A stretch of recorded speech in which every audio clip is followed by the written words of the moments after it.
Hey there, and welcome to University of Hoops, the show that takes you behind the scenes of your favorite basketball team each and every week. Today, we are so excited to welcome in St. Joseph's University assistant coach and director of basketball operations, Chris Flegler. Coach, welcome to the show, man. Blake, man, thanks for having me. I'm excited to be here with you. Hey, absolutely. And I know we were just chopping it up before. You're on the road, just got out of a team dinner, so we appreciate you making time for us.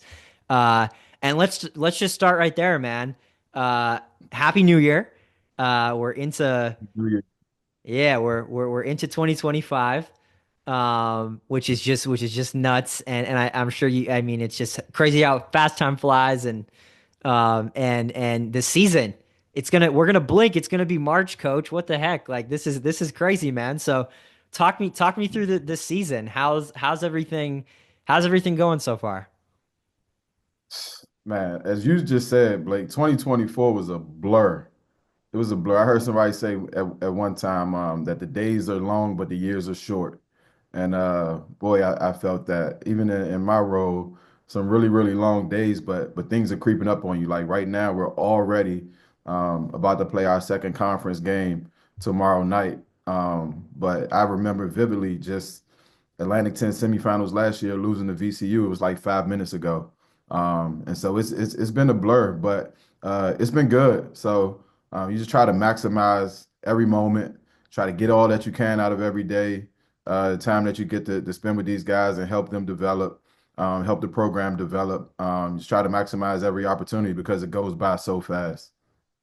Hey, Coach, let's get into what you just said there with your day to day. What's that like in your role on the staff? Walk us through what a game day is like right now for you. Yeah, I was about to say today or yesterday or tomorrow because every day is different. No two no 2 days are the same. But like I mean today, we get into the office. We have, I try to do some prep because in my role I'm in charge of travel. So anything that's buses, planes, trains, hotels, like I'm the guy. And so just had to make sure that everything was buttoned up. We try to keep things consistent. It's my fourth year, so we try to keep things consistent, from the time that I've been here, but we also always are trying to improve and make adjustments where they're needed. And so you just go in and you try to plan out the day, organize and hope that nothing is going to go awry. But they do. So like, we have a staff meeting and we go and we practice. And then like practice runs a little bit longer because we have a longer film session. And so I'm constantly like checking my watch, looking at the time. I'm in between drills. I'm like going over to my phone and my laptop, like making sure that, everything is good with the flight. With the hotel, with the bus driver. And then, we get on the bus and we land in St. Louis and our bus just wasn't there yet. So I'm telling the guys like, hold tight. The bus is about to pull up. We can hop off in a second. And then, we make our way here, get everybody in their rooms and we check in. So like, that's the day, before a game. But, tomorrow it'll be a totally different rhythm with just, breakfast and shoot around, have some downtime to try to, get some extra last minute planning for the game, anything that we might have to adjust or change. You might get a hint that they might have a starter that's out. Like you just never know. Things are constantly moving and you go get ready to try to get a conference win in the Atlantic 10, which is tough. So on the road at that. It's our first true road game. So it'll be good for us. Yeah, absolutely, Coach. I know you guys are on a nice little 4 game win streak, solid start to the season there. So congrats on that. Um, Yes, sir. let's go more into tomorrow then. I mean, it sounds like, so you mentioned the travel and you mentioned all of that. What other responsibilities do you have? And I imagine that you're also pretty involved on the basketball side. So number one, how do you balance all that? And then number two, walk me through that tomorrow on a game day. Yeah, I don't know if balance is like a word that I've had to try to remove out of my own vocabulary. Because I don't know how you can do it. I've tried it and it's like, yeah, yeah, right. And so it's just you try to max out in both duties. So like I'm doing a dual role. I'm doing two jobs and I got to give 100% at both. And so just whatever's needed in that moment, like you exhaust yourself and you do what's required. But my on the court responsibilities and my responsibilities when it comes to like just the basketball side of things. Like after I finish with you, we have team film, and then I'll get a couple guys, three of our guys to the side, and we'll watch some individual film. Some from the last game, some about the preparation for tomorrow, just areas that we can continue to improve. So it's just about constant development, whether it's like on the court, developing a team or individual workouts, or individual film sessions, or just talks, communication. Like one of my guys today, we're getting on a flight and he doesn't have his photo ID, like he doesn't have a license or his learner's permit with him. And he's like, I never carry it. And I'm like, why not? He's just like, I never have. Thankfully, I have a picture of it. Like that's another role. Like you have to be ready for everything. So you got to have an ID to get on a flight. So I'm like, why not? He was like, I just never carried. I said, well, you're a young man. Like you need to carry an ID. And so I said, do you even have a wallet? He's like, no. So like tomorrow we'll go get him a wallet, right? And so like it's holistic development, helping these guys to grow up and be who, they're capable of becoming. That's awesome. That's awesome stuff there, coach. Yeah, you mentioned not knowing what balance. I can't imagine, man. That's quite the juggling act you do. But I know, and I'm sure how appreciated that is on the staff. And speaking of the staff and the players being off to a solid start. I mean, what is the staff like about the group this year, and what are some things that you guys are looking to improve on as you go forward here? And you mentioned as you go into your first true road game. Yeah, I think what we like about our group, we love about our group is that they're extremely coachable. They're competitive, and they're learning how to be connected. Which we live in the information age with these things right here, and like we like the most disconnected, connected generation of all time, right? Because you have so many different options, and the phone gets in the way. And so, teaching these guys, the importance of communication and the level that's required to be really good and to be connected on the court, is something that we've been growing through. But we started out, probably not as good as people had expected. We struggled at home early on. Just, a few weeks ago, we were sitting at, 6-4, and people that thought that the walls were crashing down. But for us within our staff and within our locker room, we know that it's a process, and that our goal is to become the most united team that we can be by the end of the year. And so we just focus on making sure that we're trending in the right direction, irregardless of what the results are. Right, just want to make sure that we're trending in the right direction. So you take losses and wins with a grain of salt, because in both circumstances you still have room to improve. And so we just focus on improving, and just keep trending in the right direction. I think we're doing that. Coach, just kind of going over your stops along the way, and what your journey has been like. It's been a very interesting one, and I'm excited to get into it more in just a second. Yeah, But before we do, being an assistant at the D1 level, what has that been like, and what's been one of the biggest changes compared to your prior roles, yeah, whether it be, and I know you're still doing a dual thing as a Dobo now too, but being in the video room before, being a GA, and being at other levels as well. yeah. Man, it's being a Division I assistant coach right now. It's a dream come true. It's something that I've prayed for, that I waited a long time for. And when I got the opportunity over the summer after having a conversation with Coach Lane, I was thrilled. It was a very humbling experience. Um, and it's humbling in a way because it's like, you always think you're ready, but you're never really ready because it's going to present, something new. And so you just continue to develop and learn and get ready as you go, knowing that you never really arrive, but you just give it all you got. And so it's been a joy for me, being able to, get out on the road and recruit, to be able to, be on the court, building sweat equity with the guys, to be able to, be a part of, the game planning and preparation and scouting, and all of those things, and really, having an input and impact on the staff, and, the direction that we want to go in. Like it's been huge for me. I'm thankful. Absolutely, man. I'm happy for you. I'm happy to hear that. That's awesome stuff. Wanna stay on that topic and now get more into specifics. And one of the things that I want to highlight to our viewers here is just all the various different kinds of experience that you have and the different levels that you've coached at, because it's super interesting stuff. So, starting at St. Mary's College of Maryland as an assistant at the D3 level, then going to ASA College as an assistant at the JUCO level, then Livingstone at the D2 level, then Fellowship of Christian Athletes, then St. Joseph's, and starting as a GA, then video specialist, then DOBO, and now assistant coach and DOBO.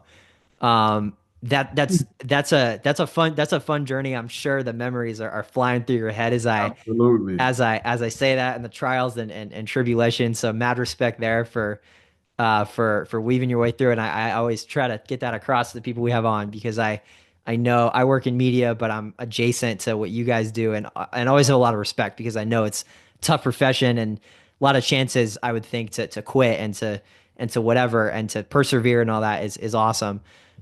So with that said, man, I mean, what are some of the biggest lessons and things as you think about those stops, that have helped you get to where you are today? Man, well, you missed one stop, and that was the very first one. I actually started out as a high school coach at Cardozo High School in Washington, D.C. From year 2009 to 2010, and then I went to St. Mary's right after that. So that was that actually was the birthplace. That's where I really fell in love with it, and I fell in love with it because I realized the impact that I could have on young people through the game of basketball. And once like I felt like, oh man, like you can really like help point people in the right direction. You can be for someone else what you even needed. And that it was a real thing. Like I was hooked. I was hooked. And so I tell anybody like those guys that year at Cardozo, um, I'm here because of them. Like they impacted me more than or as much as I probably impacted them. They gave me a purpose. They gave me a dream. And all I've done, throughout every step is I just kept the dream in front of me. And the dream is really just to impact as many lives that I can through the game of basketball. And every step and stop has been able to do that, and it's got me to this point. But yeah, it's a lot of fun times, a lot of trials, a lot of tests, a lot of triumphs, like all of it, throughout the journey. And I've learned to just embrace it all. That's been the biggest, probably the biggest lesson is like, one, keep the dream in front of you, and then whatever it brings with it, you just embrace it. You embrace it all, like good days, bad days, you embrace it, man. Once you start like trying to like accept one thing and then reject the other things, it's like, no, it's no lesson is wasted, and they're all valuable. There's no wasted opportunities or experiences. Like everything is valuable in the end. And so I've just learned to embrace everything. Through the different levels you've been at and the different positions you've held, is there something that really stands out to you? Like, man, like I really love doing that, or I love doing that now. Um, it's the connection with the guys. It's the connection with the staff. It's the connection. It's people. Like I say all the time, like I'm not a basketball coach. Like I'm a people coach, and those people happen to play basketball. So like for anybody who thinks they're a basketball coach, like, tomorrow at game time, when it's time to go out the locker room and run through the tunnel, like keep all the people in the locker room and just try to go out there and coach the basketball. You won't go very far. And so it's just always about, keeping the main thing, and the main thing are the people.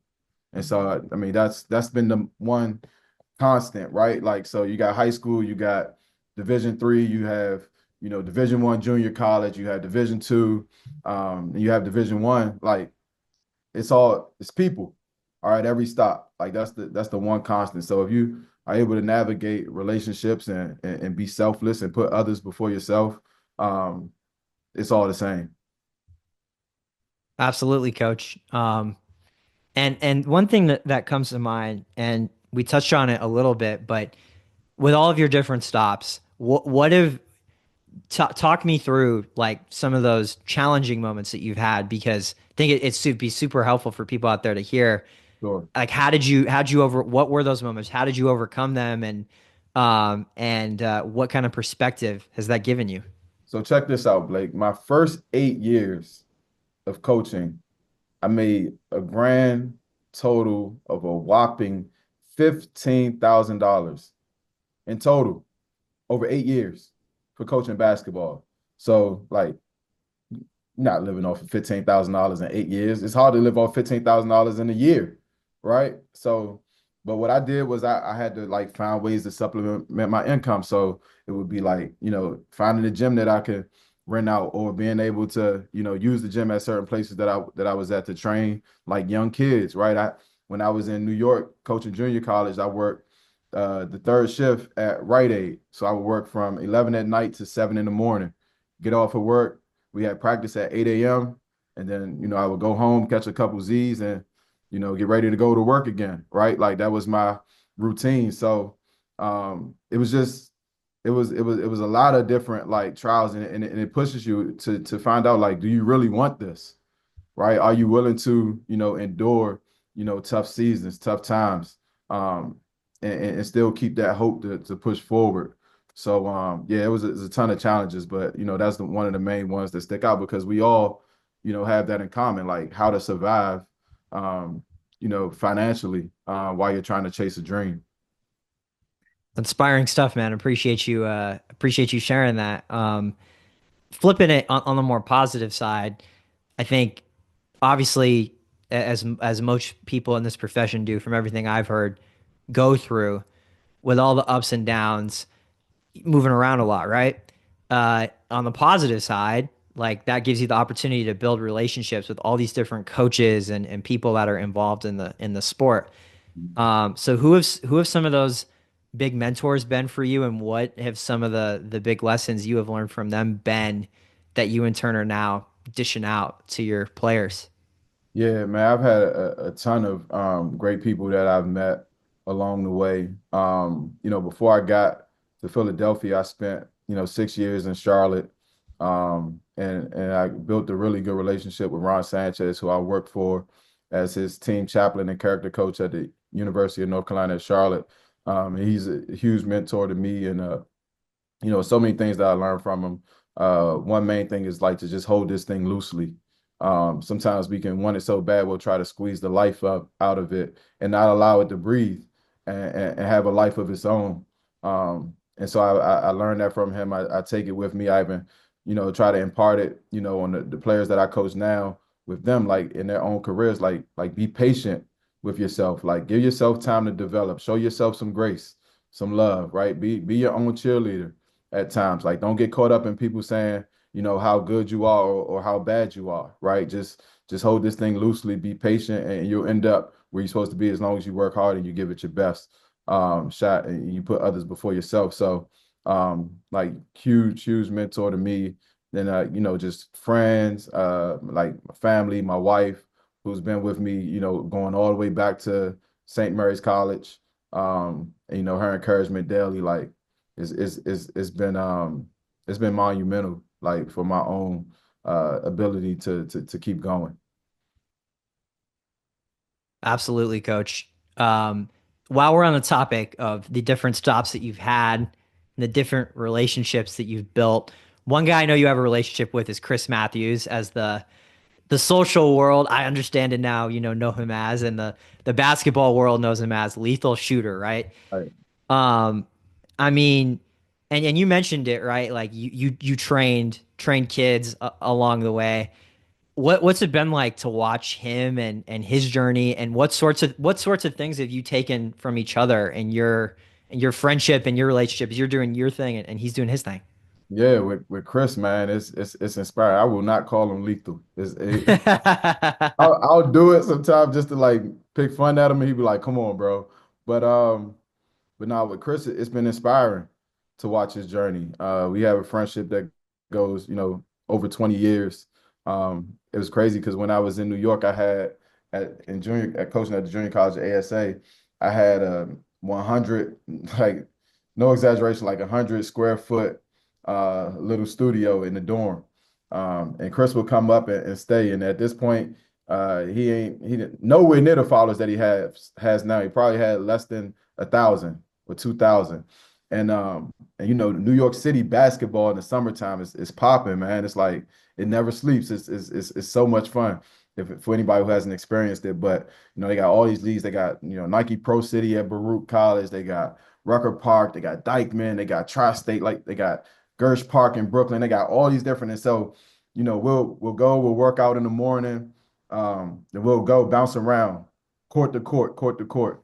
And Chris, he's very personable, has great personality. And so he would, see other hoopers. I remember like Kenneth Fareed, Wesley Matthews, guys who were playing on his team because he was playing in these leagues. And he'd be like, yo, bro, like, let's get a picture. And he's just like, yo, Chris, you take this picture for me. So I'm just walking around like I'm a fanboy, for my guy, just like taking pictures of him and all these players. And then he'll be up all night, like on the phone. And I'm looking over, I'm like, bro, like, what are you doing? I never forget it, bro. I can hear him right now. And just the conviction that he had in that moment, he's like, I'm building my brand, bro. I'm building my brand. Like I'm building my brand, and this was, back in 2012. I'm building my brand, and we all know what it is, and I think we're all starting to understand it now because he understood it way back then, and he went with it. So to watch his journey has been nothing short of inspiring, and what I've learned from him, man, is just stay locked in, just stay locked in. Absolutely, man. That's awesome stuff and super another super inspiring thing to hear. The other thing that comes to mind before we move on is how did you two meet in the first place? We're both from the DMV. The DMV is a very small, concentrated basketball community, right? And so like basketball is the thing. It's a way of life. In the mecca of basketball, which I, call it the DMV. It's the mecca. I'll argue with New York or North Carolina, Texas. Anybody who wants to argue, DMV is the mecca. Don't tell my Philly people that though. Got to recruit there. But he we ran in some of the same circles. We had a lot of mutual friends. There was this place called Run and Shoot. That was a 24-hour gym where, man, back in those days when I was in high school, when we were in high school, like, man, you can go in there and on the court, it's like young Kevin Durant, Jeff Green, Delonte West, Tywan Lawson, Eddie Baston, Nolan Smith, like, and the list goes on. Roy Hibbert, like everybody went to Run and Shoot. Michael Beasley, like it's endless, right? Like just the level of competition that came from our area. And so we crossed paths on the basketball court through mutual friends and we've been stuck ever since. That's awesome. One of the things that you touched on in there that I want to expound on a little more is you talked about young Kevin Durant and you talked about and we talked about at the start of the show like it being already 2025, which is just crazy. And to Right. think about just feels like it was just yesterday that KD was that young player that Michael I'll never forget MJ saying like watch out for this guy. Like everybody's focused on LeBron and rightly so, but like watch out for this guy. Like he's coming in the back door is what MJ said. And Yeah. man, like to think all the things that KD has done in his career at this point. But with that said, man, I mean, you've also this generation and then the timing of when you got into this to now, the game has changed so much, right? Whether it be like Steph Curry just revolutionizing everything with the 3-point shot and how the NBA game has changed, and then on down from there, good and bad. Because now you got 8-year-olds trying to Right. shoot 50 footers and step backs in the gym, Right. which is a whole nother podcast episode. Um, but like, how have you seen the game change from that sense? And we'll start there, and then I have a follow up after that. Yeah, and it's changed a lot. Like, I grew up on, 90s era. MJ, Kobe was my favorite player. He came in 96 and at that time it was, 3 out, 2 in. There you go. Look at the Mamba. Hey, Man, we gotta show the people, man. All Star Weekend 2011. man, I'm from LA. I grew up there, so Kobe's like he was my guy, man. yes, And sir. I ran into a photographer, and he just had I was a little kid, was outside the arena, just walking around to be there, and he had a big camera. I just asked him, I was like, "You got any photos?" And he was like, and he handed me this picture, and I've Wow. never ever, yeah, never ever given it up. Ever, That's for ever. sure. That's amazing. Wow, Yeah. bro. Anyway, sorry, I Wow, had to you pull out had the to. Kobe because You you had mentioned to. Kobe. That's my guy. He's had as big of an inspiration on me and my journey as almost anybody. But growing up in that era, and it was like I said, it was 3 out, two in basketball. Then now it's 5 out. So think how you play the game has changed, and because of how the game is played has changed, and how you coach it, changes. The 3-point line is a lot more prevalent and impactful now than it was then. Analytics has a big part to play in it as well. Like that wasn't as heavy then, and so it's like it's changed tremendously. I think Kevin though has had as much to do with that as Steph Curry, right? Because Kevin's 6'11", 7 feet tall, and he dribbles it like a 6'1", 6'2" guy, and can shoot it from as far as Steph Curry can. And so, you went from watching big guys and you want them to rebound and play with their back to the basket, and Kevin changed all of that. And so, it's good though. It's fun. Like it's fun for to help offensive minded coaches. It stretches you as a defensive coach. To find ways to try to stop like these guys that are just so skilled and talented at a really, really, really young age. Like I have guys who I coached and they have kids that play now, and I'm like, yo, he's 7 years old. Like, how is he doing that? Right. And so it's amazing how the game has evolved and I think it's going to continue to. Like that's the beauty of basketball, right? It's going to continue to evolve because it evolves by the people. And so, somebody else will take it forward. Past Kobe, past LeBron, past Kevin. It's evolution. And that's why so I work in the media and there's a lot of discourse right now. Oh my God, like who's going to be the face of the NBA? I promise you it's going to be okay. Like Yeah, did you not watch Victor Wembanyama literally post the guy up and like stretches like and what Ant does and like I mean come on man like yeah, and the next generation come like you're saying like and all these guys like Melo's kid who's now going off and both of LeBron's kids and obviously, Steph came from an NBA family and Clay, like, bro, like we're gonna be fine, yeah. all right? Like You'll we're be fine okay. overseas, we're fine in America. Everybody needs to chill out. I need to say that Right. before we move on, man. But Sure. the follow-up that I wanted to ask you, coach, is so we just touched on like the playing aspect and the players and all of that. But college basketball, like and college football too now, but college basketball, man, like OMG, like Yeah. the NIL, the transfer portal, um, literally, I mean, the guy that I think of is Adrian Wojnarowski, like going to be the GM, right, at for the Bonnies, like and not that obviously that always would have been a valuable position, but now having somebody like that's that plugged in Yeah. and can help them and their program get players and recruit and help them on and off the court with NIL and the transfer portal and all that like how has that impacted the way that you guys are coaching and how do you manage that now that there's all these other factors that come into it and I went to Miami so I got to get throw up to you give a plug and I love Coach Larinaga and it was really sad to hear him in his press conference talk about like my Final Four team the whole team basically was like all right coach I'm going to the portal because like I'm gonna get more money elsewhere and he's like then like what are we doing so like how is that how from your perspective, like how are you guys managing that at St. Joseph's? Yeah, it's you see you can't really see. I got a haircut yesterday, so you can't really see all the grays in this beard, but some of those go to the NIL and transfer portal. Uh, it's kind of like just scratching, right? Trying to figure out like, okay, how do we navigate this thing? And what we've done, man, we've doubled down on who we say we are, and that is a staff that loves our guys.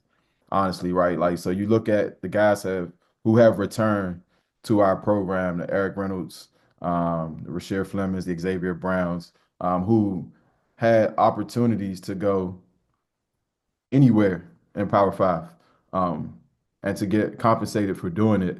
And those guys chose to stay. And they chose to stay. If you ask them, it's because like they couldn't see themselves playing for another staff because the way that we love those guys, the way that we develop them, the way that we just build authentic, genuine relationships with those guys. So that's how we've navigated it. That's who we are. We really don't. know any other way other than to just love on them as best as we can.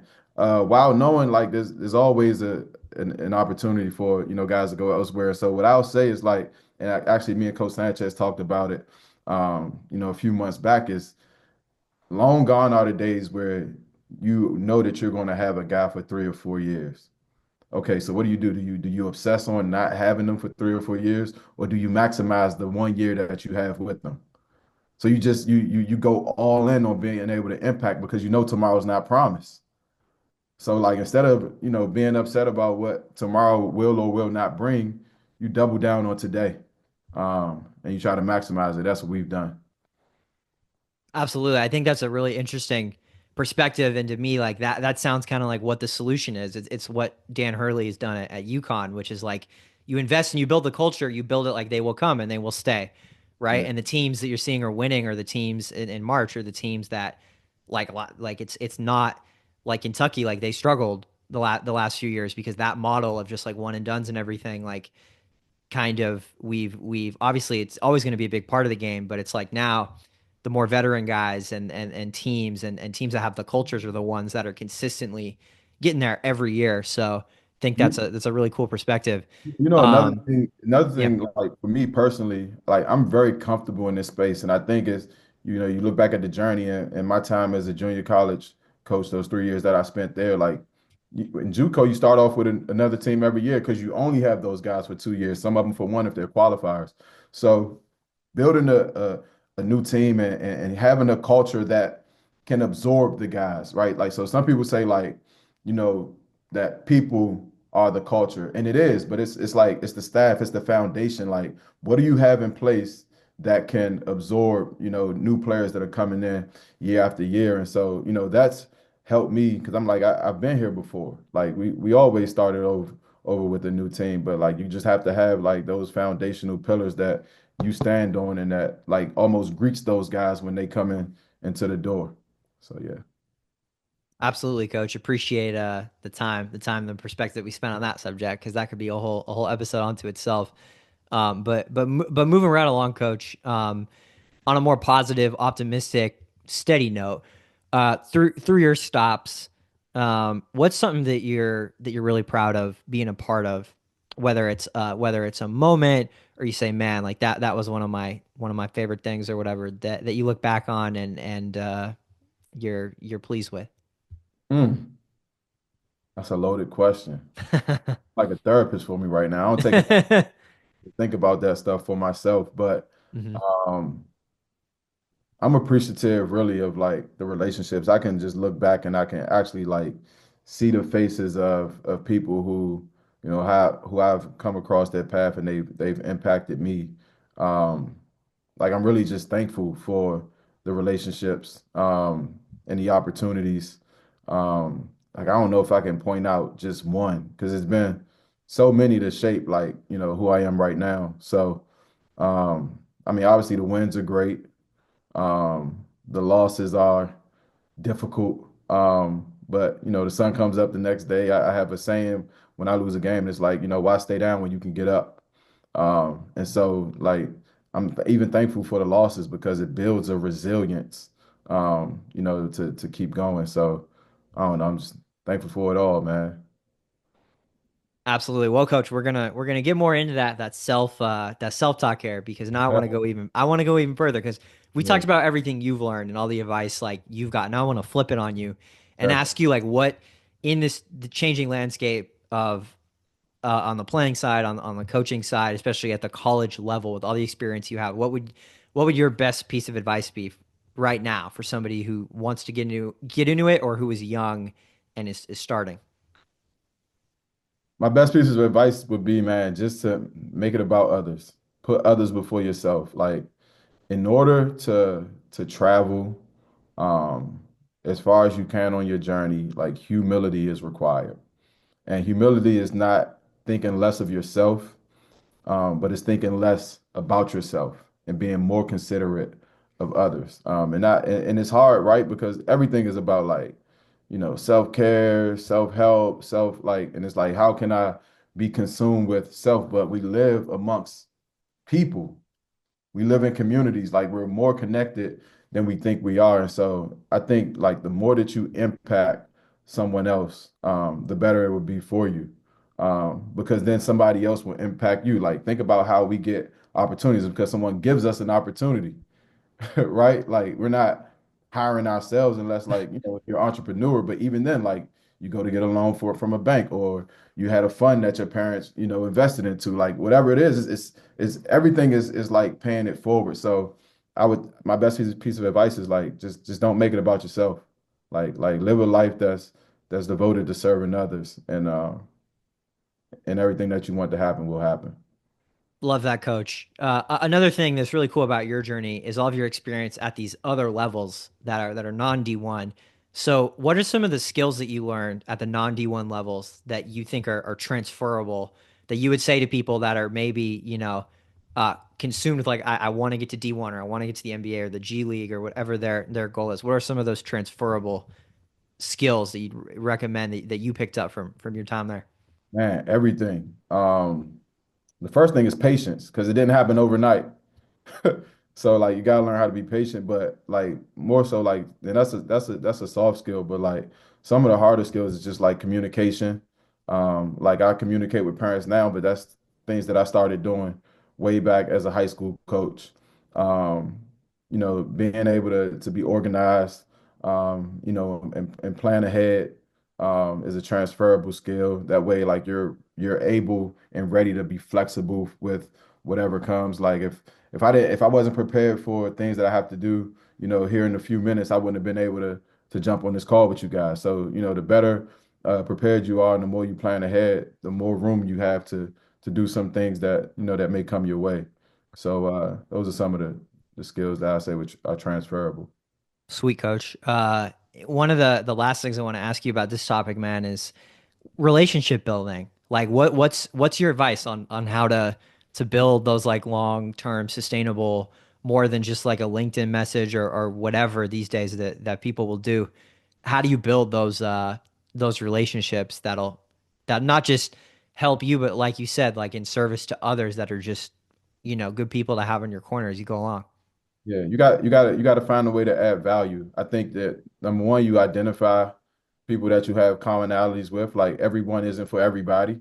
And so like you gotta, find people who are aligned with the things that you believe in, the things that you value, the things that you stand for. And you find a way to get connected with them. You reach out. And you reach out based on those commonalities. So it's not just like, hey, what's up? It's like, hey, what's up? I heard you say this, or I saw that you did that. Like, where does that come from? Right? It's like asking things that are way beyond the surface, but it's hard to be below the surface if everything you want is on the surface, right? And so in order to get deep, you got to go deep. And so I think it's finding those commonalities, and then once you do that, the way that you cultivate those relationships is just you find ways to add value and be of service to other people. Absolutely, coach. That's a gem that you just dished out there.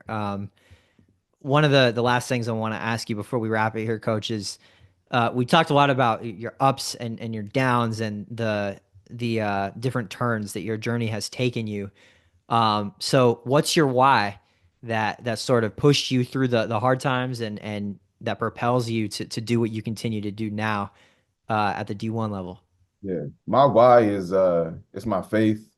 I know that God has blessed me with a gift, and He's graced me with opportunities, and I do not want to waste them.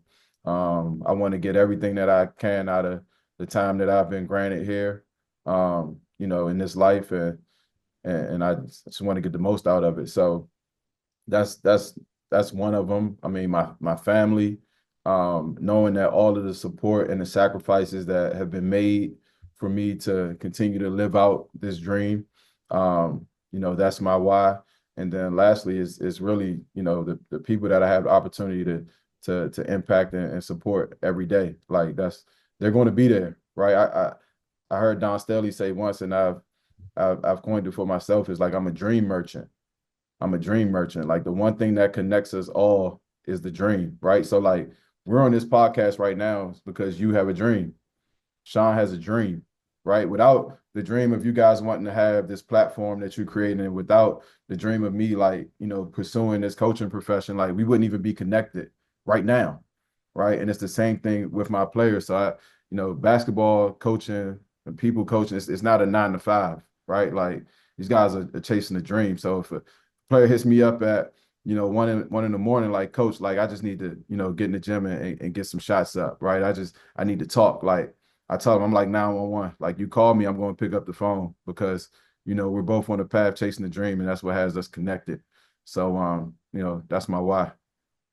Man, that's really cool. That's really cool and very true.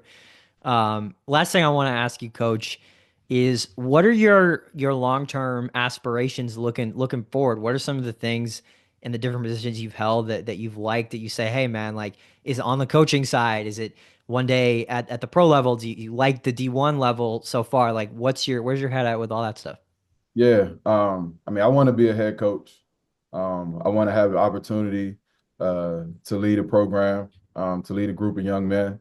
Uh, I just that's what's been in my heart, since I started. My grandfather started calling me coach at 16 years old, even way before I thought about it. But, once I got a taste of it, I'm like, man, I really enjoy leadership. And so I want to get a shot at it, whenever that time comes. And then I also want to be like a leadership consultant. I want to be a person who leads leaders, which I feel is something that's very, very necessary. And so like those two things are things that I look forward to, being ahead of me. Love that, Coach. Before we wrap, is there anything else you like to add that you want to touch more on or that maybe we missed? Nah, man, I feel like a lot has been said, man, and this has been a joy. It's been a blast. Hey, thank you so much, Coach. We appreciate your time a great deal. Thanks for joining Hoops U. I appreciate it, Blake. Look forward to talking again soon, man. Thank you. Yeah, yeah, absolutely, Coach. And thank you to our viewers and listeners for coming along for another interview on University of Hoops, the podcast that takes you behind the scenes of your favorite basketball team all the time now with interviews with great coaches like Coach Chris Flegler here from St. Joseph's. Thank you so much for watching, and we will see you next time for another interview.